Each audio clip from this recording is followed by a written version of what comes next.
గురి చూడని వాని వలె పరిగెత్తువాడను కాను, గాలిని కొట్టినట్లు నేను పోట్లాడుట లేదు.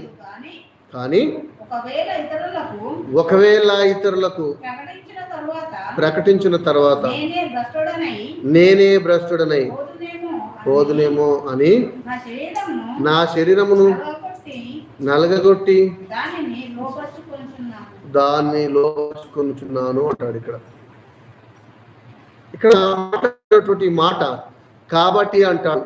అయితే వినండి, ఈ చెప్తున్నటువంటి మాటను బట్టి ఏముందయ్యా అని మాట్లాడుతున్నప్పుడు గురి చూడని వాని వలె పరిగెత్తువాడను కాను అంటాడు.